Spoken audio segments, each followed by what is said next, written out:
다같이 사도신경으로 신앙 고백 드리겠습니다. 나는 전능하신 아버지 하나님, 천지의 창조주를 믿습니다. 나는 그의 유일하신 아들, 우리 주 예수 그리스도를 믿습니다. 그는 성령으로 잉태되어 동정녀 마리아에게서 나시고 본디오 빌라도에게 고난을 받아 십자가에 못 박혀 죽으시고 장사된 지 사흘 만에 죽은 자 가운데서 다시 살아나셨으며 하늘에 오르시어 전능하신 아버지 하나님 우편에 앉아 계시다가 거기로부터 살아있는 자와 죽은 자를 심판하러 오십니다. 나는 성령을 믿으며 거룩한 공교회와 성도의 교제와 죄를 용서받는 것과 몸의 부활과 영생을 믿습니다. 아멘. 오늘 함께 읽으실 하나님의 말씀은 창세기 39장 1절에서 23절까지 말씀입니다. 제가 봉독해 드리겠습니다. 요셉이 이끌려 애굽에 내려가매 바로의 신하 친위대장 애굽 사람 보디발이 그를 그리로 데려간 이스마엘 사람의 손에서 요셉을 산이라. 여호와께서 요셉과 함께 하심으로 그가 형통한 자가 되어 그의 주인 애굽 사람의 집에 있으니 그의 주인이 여호와께서 그와 함께 하심을 보며 또 여호와께서 그의 범사에 형통하게 하심을 보았더라. 요셉이 그의 주인에게 은혜를 입어 섬김에 그가 요셉을 가정 총무로 삼고 자기의 소유를 다 그의 손에 위탁하니 그가 요셉에게 자기의 집과 그의 모든 소유물을 주관하게 한 때부터 여호와께서 요셉을 위하여 그 애굽 사람의 집에 복을 내리심으로 여호와의 복이 그의 집과 밭에 있는 모든 소유에 미친지라. 주인이 그의 소유를 다 요셉의 손에 위탁하고 자기가 먹는 음식 외에는 간섭하지 아니하였더라. 요셉은 용모가 빼어나고 아름다웠더라. 그 후에 그의 주인의 아내가 요셉에게 눈짓하다가 동침하기를 청하니 요셉이 거절하며 자기 주인의 아내에게 이르되 내 주인의 집안의 모든 소유를 간섭하지 아니하고 다 내 손에 위탁하였으니 이 집에는 나보다 큰 이가 없으며 주인이 아무것도 내게 금하지 아니하였어도 금한 것은 당신뿐이니 당신은 그의 아내임이라. 그런즉 내가 어찌 이 큰 악을 행하여 하나님께 죄를 지으리이까. 여인이 날마다 요셉에게 청하였으나 요셉이 듣지 아니하여 동침하지 아니할 뿐더러 함께 있지도 아니하니라. 그러할 때에 요셉이 그의 일을 하러 그 집에 들어갔더니 그 집 사람들은 하나도 거기에 없었더라. 그 여인이 그의 옷을 잡고 이르되 나와 동침하자. 그러나 요셉이 자기의 옷을 그 여인의 손에 버려두고 밖으로 나가매 그 여인이 요셉이 그의 옷을 자기 손에 버려두고 도망하여 나감을 보고 그 여인의 집 사람들을 불러서 그들에게 이르되 보라, 주인이 히브리 사람을 우리에게 데려다가 우리를 희롱하게 하는도다.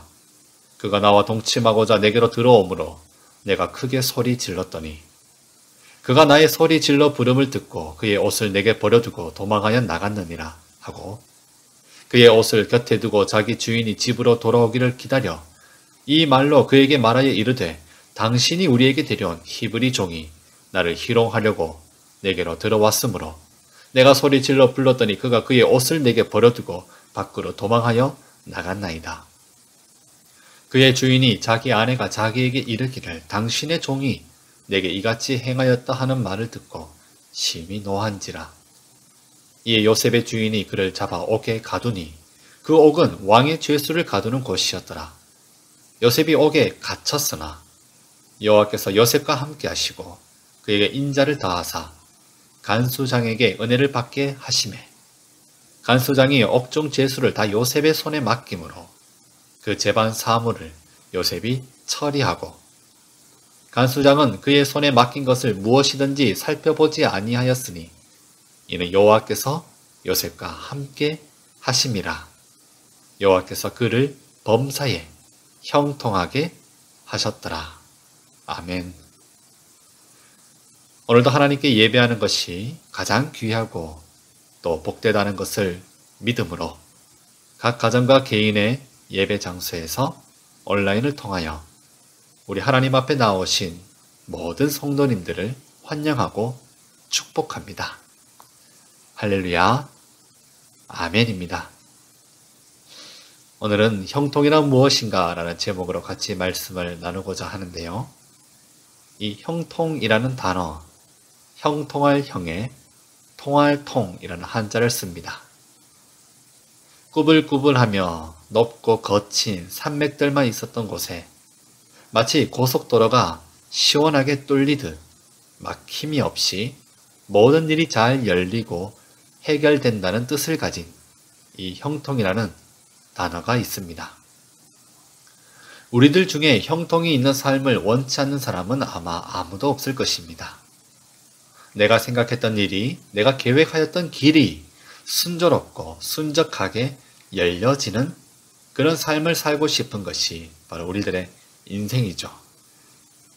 하지만 이 형통이라는 말을 세상에서 모든 사람들이 일반적으로 사용하고 인식하고 있는 그런 의미와 하나님을 믿는 그리스도인의 삶으로 가져오게 될 때에 그 의미와 비교하여 같다고 보아서는 안 될 것입니다.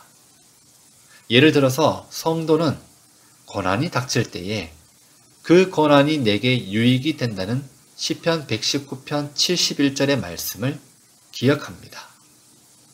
고난당한 것이 내게 유익이라. 이렇게 된다는 것은 고난 자체는 힘들지만, 그리고 이것이 형통이라는 말과는 동떨어져 보이지만 그것이 전부가 아니라 그 고난 너머에 하나님의 살아계심과 나와 함께 하심과 나를 붙들어 주고 계심이 변치 않게 내 앞에 있음을 믿고 확신한다는 것입니다. 그러니 누군가는 형통과는 도무지 어울리지 않고 관계가 없는 것처럼 보이는 삶을 살아가고 있을지라도 우리는 그 삶에 하나님이 함께하고 계신다면 형통할 수 있다. 그것도 형통이라는 삶이 될 수 있다라는 것을 고백한다는 것입니다. 오늘 우리는 우리 믿는 성도들의 삶 속에 하나님이 새롭게 인식시켜 주시고 깨닫게 하여 주시는 이 형통이라는 단어로 우리가 어떤 삶을 살아낼 수 있게 되는지 말씀 속에서 함께 발견해 보고자 합니다. 자, 여기 한 젊은 10대의 소년이 있습니다. 이 소년은 17의 나이에 그의 아버지로부터 큰 사랑을 받으며 아주 귀하게 지냈습니다만 잠시 집을 나왔다가 다시 돌아가지 못하고 다른 나라의 노예로 팔려가게 됩니다. 그러다가 나중에는 감옥에도 들어가게 되는데요. 이러한 이야기만 듣게 된다면 그의 삶은 형통이랑은 별로 상관이 없어 보입니다. 참 기구하고 꽉 막힌, 잘 되지 않는 그런 딱한 인생으로만 보일 뿐입니다. 그러나 성경에서는 그의 삶을 두고 단 한 번도 이 인생은 비참하다, 그 사람은 기구했다, 참 불행한 인생이었다라고 절대 말하지 않습니다. 오히려 오늘 본문 전반에 걸쳐 그의 삶을 설명하고 있는 단어는 이 두 글자입니다. 형통. 오늘 본문이 시작하는 전반부에서 그리고 마무리하는 후반부에서 총 3번에 걸쳐 이 형통이라는 단어가 나오고 있습니다. 2절에서는 그가 형통한 자가 되어, 3절에서는 그의 범사에 형통하게 하심을, 그리고 마지막 23절에 가서는 여호와께서 그를 범사에 형통하게 하셨더라 라고 나옵니다. 자, 도대체 무엇이 그의 삶을 형통하다고 말해주고 있는 것일까요? 이 형통이라는 것을 무엇이라고 우리가 받아들일 수 있을까요? 자, 이 젊은 소년의 이름은 우리가 익히 많이 들어왔던 요셉이라는 이름입니다. 그의 아버지의 이름은 야곱이고요. 요셉은 아버지 야곱에게 참 사랑을 많이 받았었습니다. 요셉 위로 형들이 10명이 있었는데 그럼에도 요셉이 가장 아버지의 사랑을 크게 받게 된 이유는 요셉의 어머니가 야곱이 가장 사랑했던 아내 라헬이었기 때문입니다. 이 라헬이 오랫동안 자녀를 잉태하지 못하다가 늙은 나이에 겨우 낳은 아들이 이 요셉이 되다 보니 아버지 야곱은 눈에 띄게 이 아들을 가장 아꼈고 사랑했습니다. 그리고 그래서 그런지 그의 형들은 이 동생 요셉을 볼 때마다 그렇게 기분이 좋지 않았습니다. 사랑을 받는다는 것은, 누군가 독차지하고 있다는 것은 앞으로 아버지의 축복과 유산마저 다 가져갈 수 있을 거란 불안감도 조성하게 되었던 것이죠. 그러다 어느 날은 이 형들의 미움 감정에 아주 불을 질러버리는 사건이 일어나게 됩니다. 한밤에 이 요셉이 꿈을 꾸게 되는데요. 형들의 곡식단이 자기의 곡식단에 절을 하더라는 꿈이었습니다. 그 이야기를 형들이 듣자마자 야, 우리가 너한테 절이라도 하게 된단 말이냐? 무슨 그런 꿈이 있느냐 하며 모두가 화를 내었습니다. 요셉은 얼마 뒤에 또 꿈을 꿉니다. 이번에는 하늘의 해와 달과 11별이 자기한테 절을 하더라는 또 그런 꿈입니다. 굳이 다시 한번 형들에게 그런 얘기를 하지 않아도 되었었겠지만, 근데 이때 요셉은 참 눈치가 없고 또 철이 없는 그런 때였습니다. 그 얘기마저 형들에게 했을 때에 형들은 이 요셉을 이제는 가만두지 않으리라 라는 결심을 마음에 품게 되죠. 그러던 중 형들이 양을 몰고 멀리 양치러 갔을 때에 그들의 안전을 걱정하던 이 아버지가 형들과 양떼가 걱정되어 안부를 알고자 요셉을 보내게 됩니다. 그런데 멀리서 다가오는 요셉의 모습을 본 형들이 어떻게 했을까요? 이 요셉을 잡아다가 애굽으로 가고 있던 상인들에게 노예로 팔아버립니다. 자기밖에 모르는 것 같고 얄밉고 아버지의 사랑을 그렇게 독차지하여 자신들을 매우 불리하게 만들어 버리었던 이 요셉을 형들은 자기들 손으로 죽이지는 못하겠고 저 멀리 어딘가로 보내버려 눈밖에 사라지도록 만들어 버린 것입니다. 그리고 아버지에게는 들짐승이 우리 동생을 잡아먹어 버렸다고 그런 거짓말을 하게 되고요. 자, 여기까지만 보면 요셉의 인생을 참 기구하다고 밖에 말할 수밖에 없습니다. 형통이라는 말이 나오고 있지만 우리는 아무리 생각해봐도 이것이 형통이라는 일반적 인식과 다르다는 것을 보게 됩니다. 아버지의 사랑을 독차지하고 있었을 때에는 그것이 잠시 형통처럼 보일 수 있지만 그러나 그 이면에 많은 이들의 미움을 사고 있는 오히려 그 보호막이 곧 깨어질 것처럼 보였기도 하고 말입니다. 형들에게 미움을 산 건 어느 정도 이해는 됩니다만 그렇다고 형들이 동생을 노예로 팔아버리다니요. 그래서 요셉의 인생을 여기까지만 보면 이것이 끝인 것 같고 그리고 더 나아질 것 같은 인상을 우리가 찾아볼 수가 없습니다. 그러면 우리는 이때에 어떤 생각을 할 수 있을까요? 요셉은 참 하나님의 사랑을 받는 그런 평탄한 인생을 살고 있었다라고 말할 수 있을까요? 적어도 형통이라는 단어와 어울리는 인생이라면 우리는 당연스레 이런 일이 일어나지 말아야지 라고 생각을 하게 될 것입니다. 하나님, 이런 인생을 두고 정말 하나님이 함께 하시는 인생이란 말할 수 있나요? 그렇게 질문하겠죠. 그런데 이상합니다. 우리 성경의 이 하나님의 말씀에서는 이때도 여호와 하나님이 요셉과 함께 하셔서 그의 삶에는 분명히 형통함이 있었다고 말씀하고 설명하고 있습니다. 자, 본문 1절에서 3절의 말씀을 제가 다시 한번 읽어 드리겠습니다. 요셉이 이끌려 애굽에 내려가매 바로의 신하 친위 대장 애굽 사람 보디발이 그를 그릴로 데려간 이스마엘 사람의 손에서 요셉을 산이라. 여호와께서 요셉과 함께 하심으로 그가 형통한 자가 되어 그의 주인 애굽 사람의 집에 있으니 그의 주인이 여호와께서 그와 함께 하심을 보며 또 여호와께서 그의 범사에 형통하게 하심을 보았더라. 아멘. 요셉이 노예로 들어가게 된 곳이 애굽 바로 왕의 친위대장 집이었습니다. 요셉은 노예의 신분이었고요. 처음으로 그러한 환경에 처했을 것인데, 근데 그곳에서 요셉이 맡아서 하는 일이 이상하게 모두 다 잘 되었습니다. 요셉이 경험이 많아서 그랬을까요? 아니죠. 그의 삶은 노예가 아니었습니다. 기술이 좋아서가 아닙니다. 분명하게 그의 삶에 전혀 예상하지 못한 일이 일어나고 있어요. 순조롭게 일이 잘 되어지는 과정이 생겨났었습니다. 요셉의 주인 보디발은 이것이 요셉의 능력이었다기보다 요셉을 돕는 분이 있다는 것을 인지하게 됩니다. 즉 여호와 하나님을 섬기는 요셉이 하나님의 능력으로 도우심을 받고 있다는 것도 보게 된 것이죠.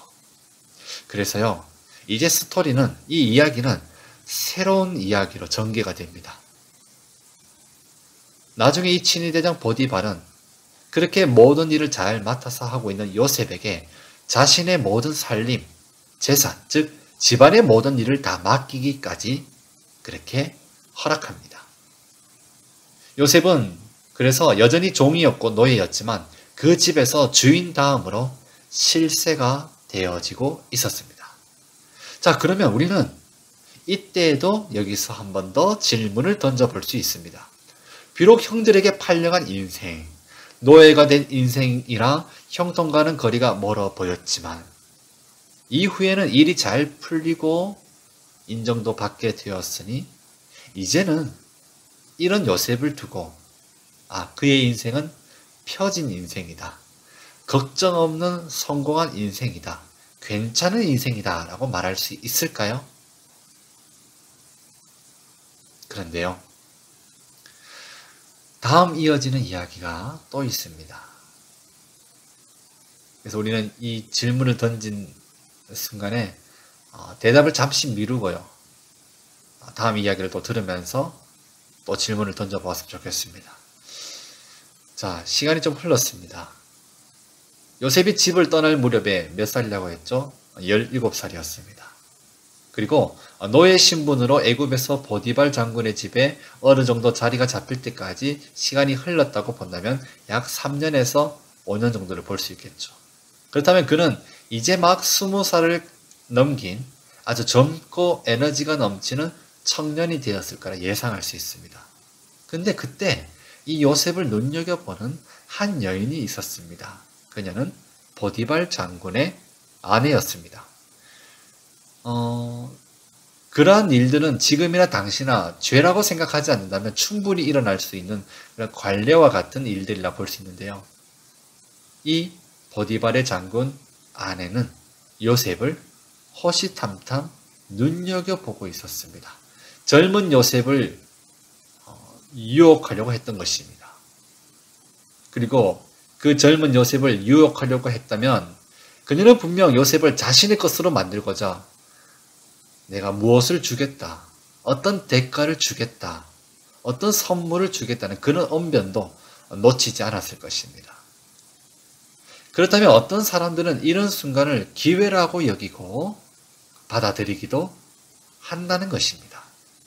가장 잘 나갈 때, 가장 힘이 넘치고 에너지가 넘칠 때, 일들이 잘 풀릴 때, 그렇다면 이때 잘 되고 있으니 더 성공할 수 있는 모험과 투자를 해야 한다고 말할 수도 있겠죠. 그렇다면 이참에 내가 주인의 안주인을 나의 실세로 삼아 내가 출세를 한번 해보자. 내 팔자를 고쳐보자.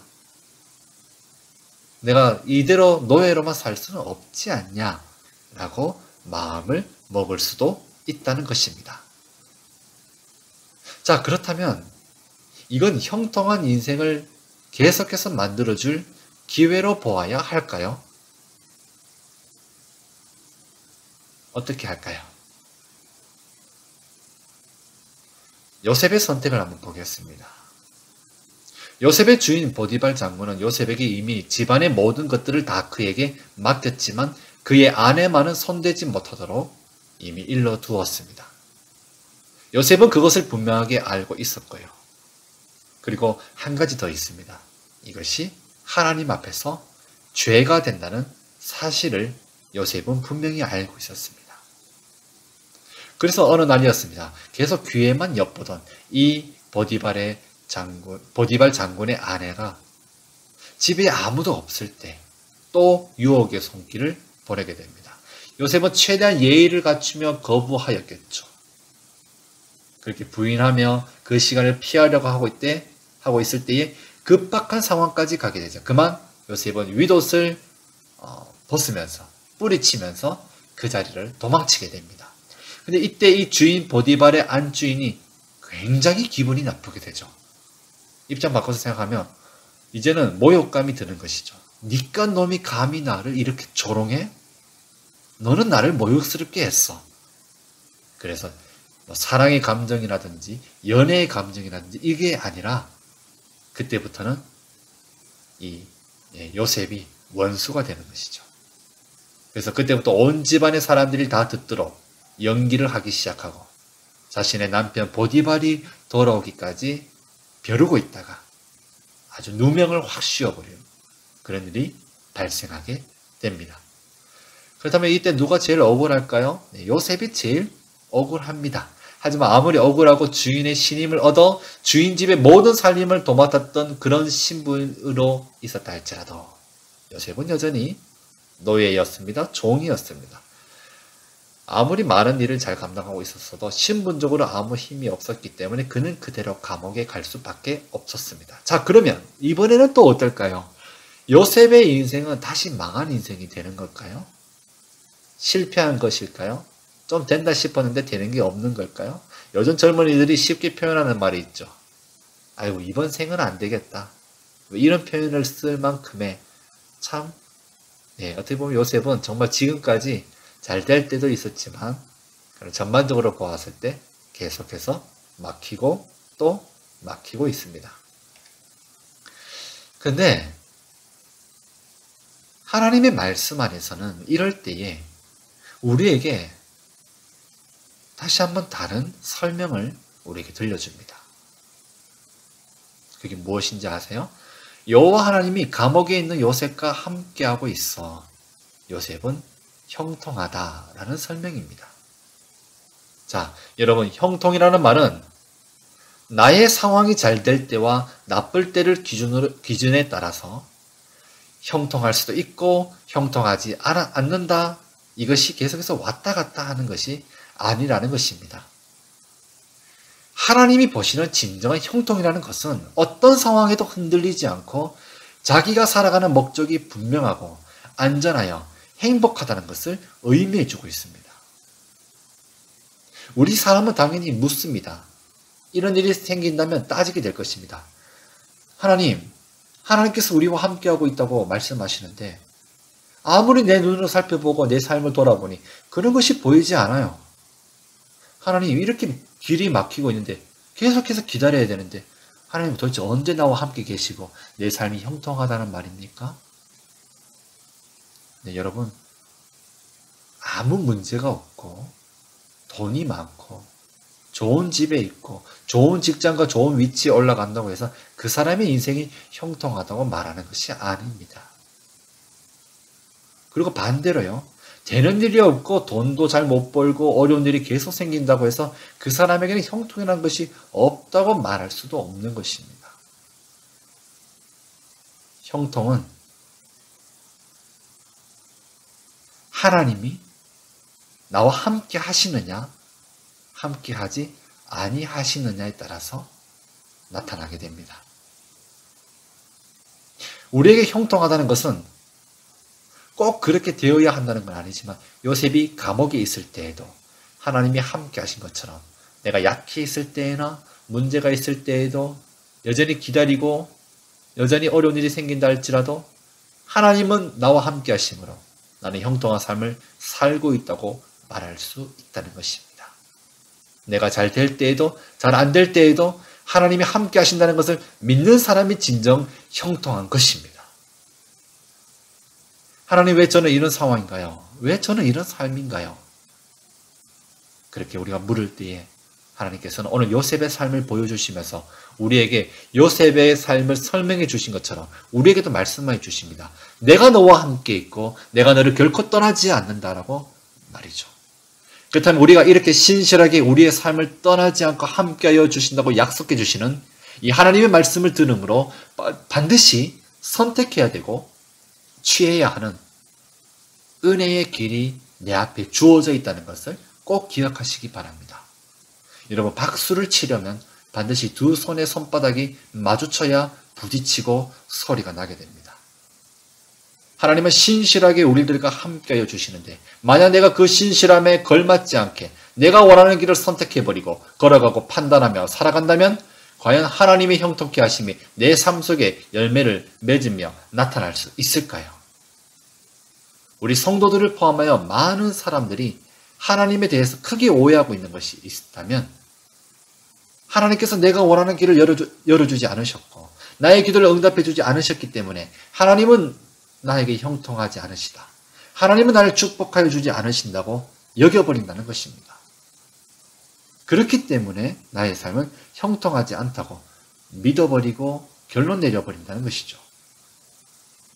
그러나 오늘 우리는 요셉의 삶을 통해 형통의 삶을 하나님 안에서 만들어가는 모습 속에는 우리도 하나님의 신실하심을 닮아 믿음의 어리를 지켜가는 것이 필요하다는 것을 결국 보게 됩니다. 자, 요셉은 가장 잘 나갈 때가 있었습니다. 가장 성공의 궤도를 달리게 된 때가 있었습니다. 바로 보디발 장군의 집에서 모든 것을 인정받고 맡게 되고 그렇게 주인다음으로 관리자가 되어 있을 때였죠. 그런데 그때 자신에게 찾아온 죄의 유혹을 세상의 성공이라는 가치관으로 기회로 삼지 않았다는 것입니다. 분명하게 무엇이 죄인지 하나님 앞에서 하나님의 관점으로 판단하였습니다. 그리고 더 분명한 사실은 요셉이 내렸던 그 판단, 죄를 떠나는 것, 그 자리를 피하는 것, 보디발의 아내에게 모욕감을 주더라도 그것이 자기에게 불리한 일들이 될 수 있다는 것을 열어두고도 말입니다. 그래서 실제로 어떻게 됐습니까? 양심적으로 판단했고 하나님을 선택했고 죄를 멀리하였지만 그 결과로 감옥에 갈 수밖에 없게 되었습니다.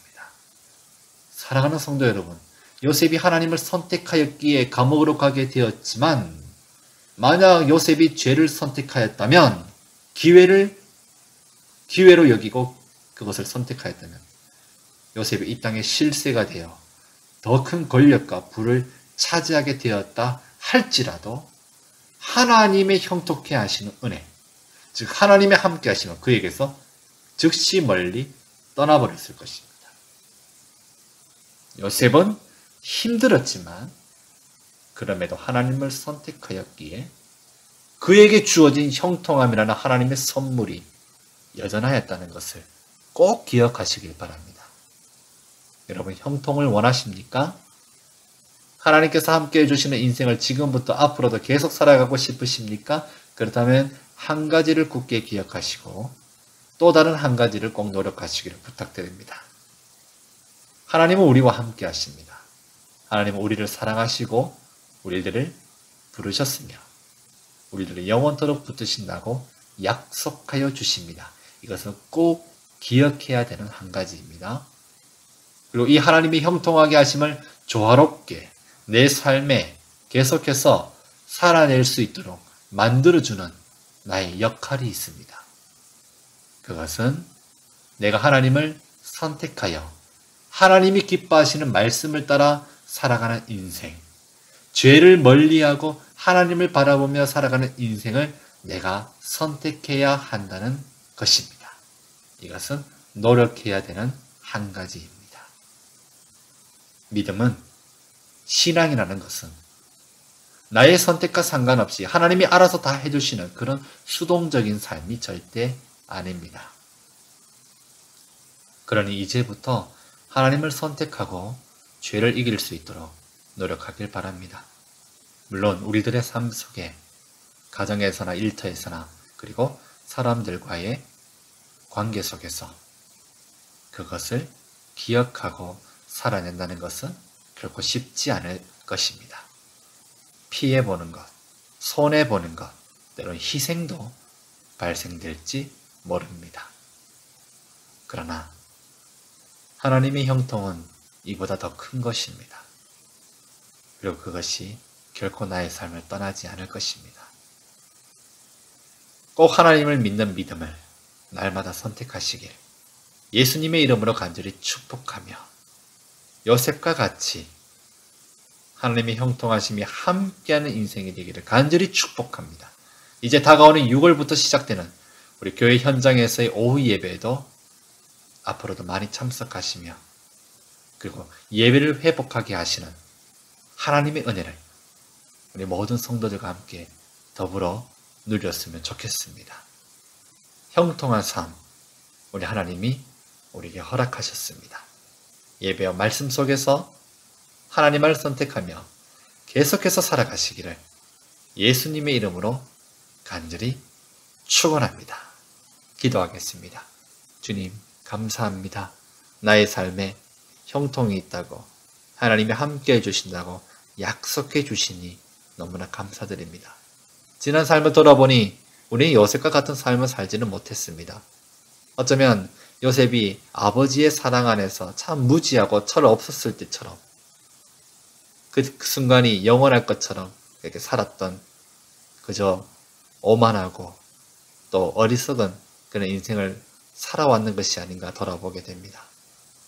그러나 하나님, 때로는 우리가 감옥에 갇힌 것처럼 낮아질 때가 있었고 그리고 모든 상황이 꽉꽉 막힌 것처럼 끌려가는 것처럼 노예로 끌려가는 요셉의 모습처럼 살아갈 때도 있었지만 그 시간들이 있었음에 내가 하나님을 더욱더 의지하며 하나님의 형통케 하심을 더욱더 바라보며 지금까지 삶을 살아왔는 것이 아닌가 고백하게 됩니다.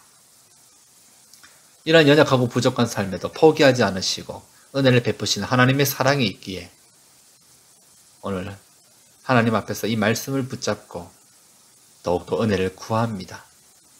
하나님이 인정하시는 형통, 하나님이 기뻐하시는 그 믿음의 삶을 살아갈 수 있는 믿음을 주시기를 간절히 기도합니다. 붙잡아 주시고 붙들어 주시고 내가 하나님을 떠나지 않도록 날마다 붙잡아 주시옵소서. 하나님, 그동안 우리 교회의 온라인 예배를 붙들어 주시고 또 계속해서 이어갈 수 있도록 인도해 주셔서 감사합니다. 이제 6월 첫째 주부터 제가 다시 교회 현장 예배로 오후 예배를 드리게 됩니다. 많은 성도들이 함께 나와 예배 드릴 수 있도록 축복해 주시고 그리고 그 현장에서 말씀이 부어질 때 영원히 회복되는 은혜가 충만해질 수 있도록 역사하여 주시옵소서. 주님께 모든 것을 맡깁니다. 하나님이 능히 인도해 주실 줄 믿습니다. 감사드리며 예수님의 이름으로 기도드립니다. 아멘. 주기도문으로 예배를 마치겠습니다. 하늘에 계신 우리 아버지여, 이름이 거룩히 여김을 받으시오며 나라에 임하옵시며 뜻이 하늘에서 이루어진 것 같이 땅에서도 이루어지이다. 오늘날 우리에게 일용할 양식을 주옵시고 우리가 우리에게 죄 지은 자를 사하여 준 것 같이 우리 죄를 사하여 주옵시고 우리를 시험에 들게 하지 마옵시고 다만 악에서 구하옵소서. 대개 나라와 권세와 영광이 아버지께 영원히 있사옵나이다. 아멘. 아멘.